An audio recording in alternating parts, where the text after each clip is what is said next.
Ο κατασκευαστής των χειροποίητων μουσικών οργάνων από Μαδέρι, ο κύριος Νίκος Γεωργιάδης, είναι ένας από τους λίγους που ασχολούνται πλέον με την παραδοσιακή οργανοποίεια και μετρά ώρες δουλειά στον πάγκο. Το μεράκι του είναι να μεταμορφώνει άμορφα κομμάτια ξύλου σε κρουστά όργανα με κρυστάλλινη λαλιά.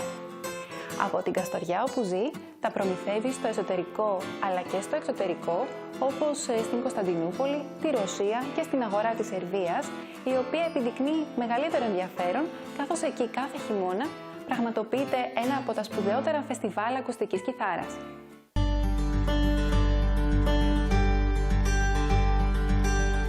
Από μικρός κατασκεύαζα έτσι, προσπαθούσα να κατασκευάζω μουσικά όργανα και κάποια στιγμή το 1996 παρακολούθησα το τριετές πρόγραμμα της Σχολής Μουσικών Οργάνων της Καστοριάς, από όπου τέλειωσα παίρνοντας το πτυχίο κατασκευαστή μουσικών οργάνων. Στη συνέχεια εργάστηκα σαν τεχνικός πιάνου στη Θεσσαλονίκη, ανακατασκευάζοντας και κουρδίζοντας κλασικά πιάνα, σαν βοηθός.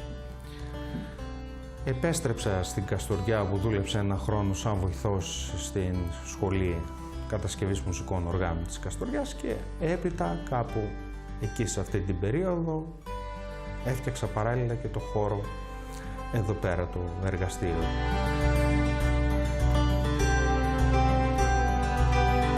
Παίρνοντας ένα κομμάτι ξύλου στα χέρια, το ξύλο πάντα μιλάει και όταν είναι δέντρο και από τη στιγμή που το κόβεις και γίνεται, θα πρέπει να το επεξεργαστείς αυτό το πράγμα, να το κάνεις ένα μουσικό όργανο. Δεν επιλέγει το ξύλο τι μουσικό όργανο θα γίνει, επιλέγει ο άνθρωπος που κατασκευάζει και ο πελάτης που ζητάει.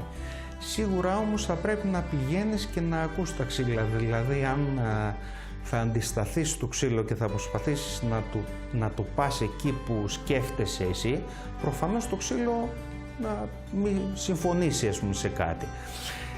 Στη δουλειά μας όμως ο ήχος δεν βγαίνει από τα ξύλα, δηλαδή αυτός είναι ένας μεγάλος μύθος και συνήθως είναι μύθος ανθρώπων που είναι μέτριοι στη δουλειά τους για να μπορούν να δικαιολογήσουν κάποια πράγματα. Τον ήχο τον φέρνει οι μηχανικές ιδιότητες της κατασκευής, παράλληλα με τη φυσική και τα μαθηματικά.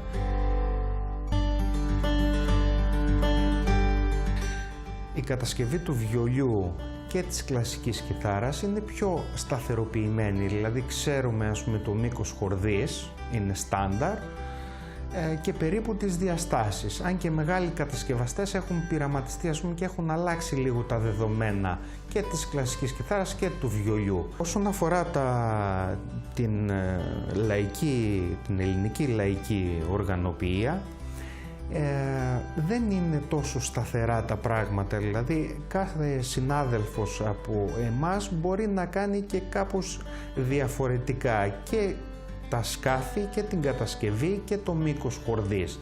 Δεν είναι φιξαριστό δηλαδή αυτό το πράγμα, αλλά κάθε συνάδελφος πειραματίζεται με αυτό που γνωρίζει, με αυτό που νομίζει ότι θα αποδώσει καλύτερα η κατασκευή που φτιάχνει.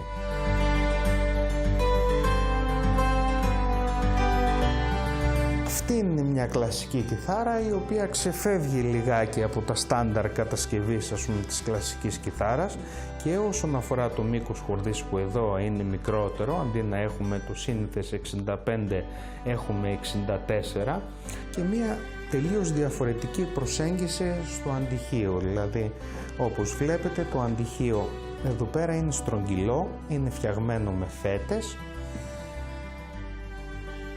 Είναι κάτι λίγο διαφορετικό από το σύνηθες της κλασικής κιθάρας.